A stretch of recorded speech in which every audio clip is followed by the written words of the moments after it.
pagi, Horas, menjua-jua, jua-jua, yahobu, ahoy. Perkenalkan, nama saya Christina Natalia Samosir. NPM saya 210910221. Saya dari kelas 7 Fakultas Keguruan dan Ilmu Pendidikan dari Prodi PGSD. Saya membuat video ini sebagai wadah atau upaya untuk menyelesaikan tugas mata kuliah konsep dasar IPA. Dosen pengampu, Ibu Dian Wulansari, SPD, MPD. Di video ini saya akan menjelaskan tentang siklus hidup pada makhluk hidup. Tonton videonya sampai selesai dan jangan lupa like, subscribe, and lonceng. Pagi semua, saya Christina Natalia Samosir dalam mata pelajaran Ilmu Pengetahuan Alam. Bagaimana kabar kalian? Semoga selalu dalam keadaan sehat ya, dan selalu semangat belajar di rumah. Nah, hari ini kita akan belajar mengenai siklus hidup makhluk hidup. Adapun pembahasan materi kita hari ini yaitu yang pertama kita akan membahas daur hidup hewan, yang kedua kita akan membahas daur hidup tumbuhan, yang ketiga kita akan membahas tentang cara pelestarian hewan dan tumbuhan. Nah, marilah kita memasuki pembahasannya satu persatu, mulai dari daur hidup hewan terlebih dahulu. Nah, tahukah kalian apa yang dimaksud dengan daur hidup hewan? Jika belum tahu, mari kita pelajari. Jadi, daur hidup hewan ialah tahap perubahan yang dialami makhluk hidup selama hidupnya. Nah, daur hidup hewan ini terbagi menjadi dua jenis. Jenis pertama disebut sebagai daur hidup hewan tanpa metamorfosis. Dan jenis yang kedua disebut sebagai daur hidup hewan dengan metamorfosis. Nah, apakah di antara kalian ada yang mendengar metamorfosis? Apa itu metamorfosis?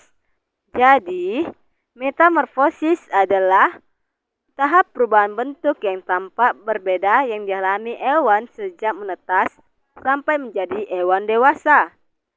Selanjutnya kita akan membahas tentang daur hidup hewan tanpa metamorfosis dan daur hidup dengan metamorfosis. Pada hewan tanpa metamorfosis, hewan tidak mengalami perubahan bentuk tubuh yang sangat berbeda. Contoh hewan tanpa metamorfosis yaitu yang pertama ada ayam, yang kedua ada kucing, yang ketiga ada kambing, yang keempat ada burung, dan kelima ada ikan, dan ada hewan-hewan lainnya. Nah, hewan-hewan ini tidak mengalami metamorfosis. Nah, yang akan saya ambil contohnya itu adalah ayam. Nah, ayam ini berkembang biak dengan bertelur. Telur ayam perlu dierami kira-kira 21 hari agar dapat menetas. Nah, setelah pertumbuhan bakal anak ayam di dalam telur sempurna, telur menetas menjadi anak ayam. Nah, anak ayam ini bertumbuh kecil dengan bulu-bulu halus. Semakin lama anak ayam tumbuh menjadi semakin besar. Bulu-bulu halus berubah menjadi bulu-bulu seperti induknya. Nah, selanjutnya anak ayam atau ayam muda akan memasuki tahap ayam dewasa. Setelah dewasa, ayam akan berkembang biak dan akan menghasilkan telur. Nah, itulah daur hidup yang merupakan hewan tanpa metamorfosis. Contohnya adalah ayam. Berikutnya, daur hidup jenis 2, yaitu daur hidup dengan metamorfosis. Nah, daur hidup dengan metamorfosis itu ada beberapa jenis. Yang pertama itu adalah metamorfosis sempurna, dan yang kedua metamorfosis tidak sempurna. Apakah yang dimaksud dengan metamorfosis sempurna dan tidak sempurna?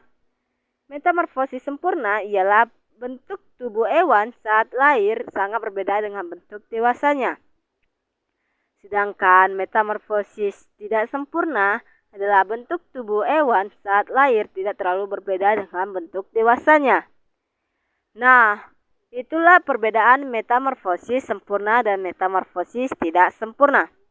Selanjutnya kita akan membahas tentang contoh hewan dengan metamorfosis sempurna. Nah, ada beberapa hewan yang mengalami metamorfosis sempurna.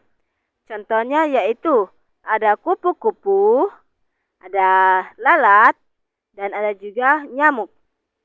Berikut ini saya memberikan satu contoh daur hidup metamorfosis sempurna hewan, yaitu kupu-kupu.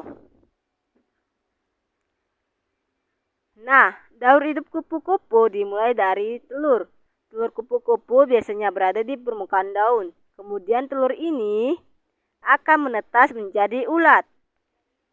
Ulat akan memakan dedaunan, nantinya ulat akan mengeluarkan semacam benang sutra untuk melekat pada daun atau benang atau batang, lalu ulat melepaskan kulitnya dan akhirnya akan berubah menjadi kepompong. Kepompong memiliki kulit yang keras. Nah, setelah melewati masa kepompong akan menetas hingga menjadi kupu-kupu.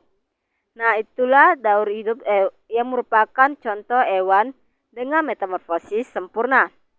Selanjutnya kita akan membahas hewan dengan metamorfosis tidak sempurna. Nah, ada banyak jenis hewan yang mengalami metamorfosis tidak sempurna. Beberapa di antaranya yaitu ada capung, ada kecoa, dan juga ada belalang. Nah, di sini saya akan mengambil contoh metamorfosis tidak sempurna pada belalang.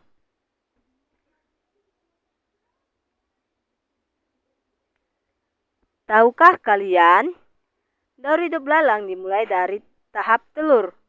Telur lalu menetas menjadi belalang muda, yang bentuknya mirip seperti belalang dewasa.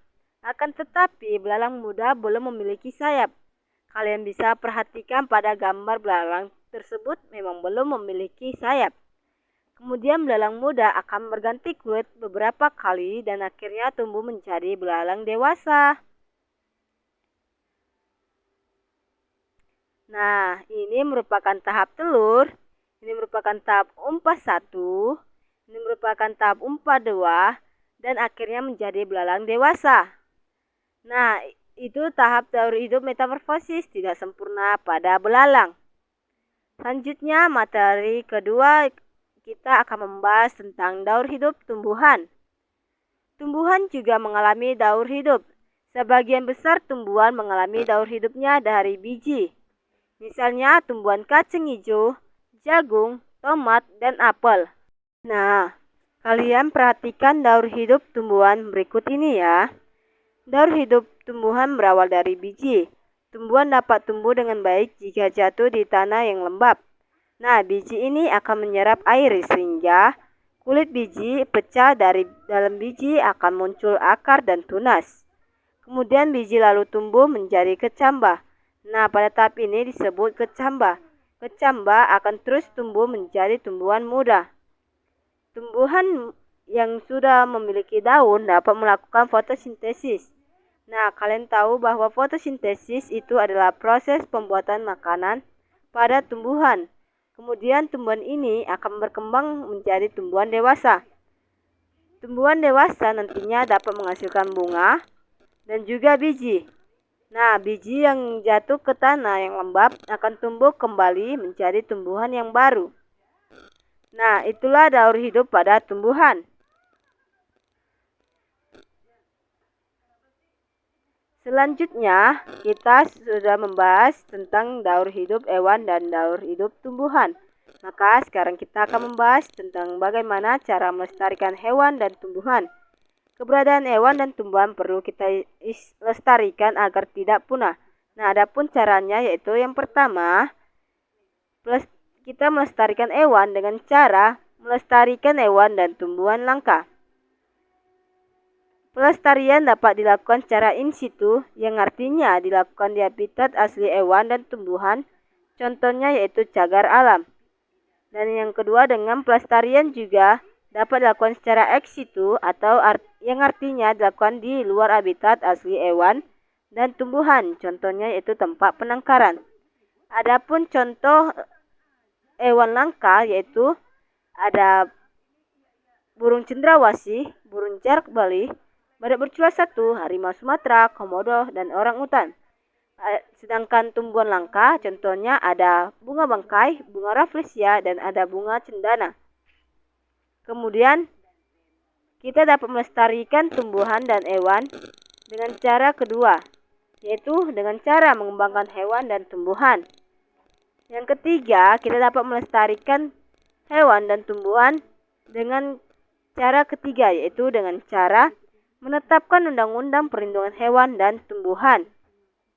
Nah, itulah beberapa cara yang dapat kita lakukan untuk melestarikan hewan dan tumbuhan. Oke, cukup sekian dulu ya pembahasan materi kali ini.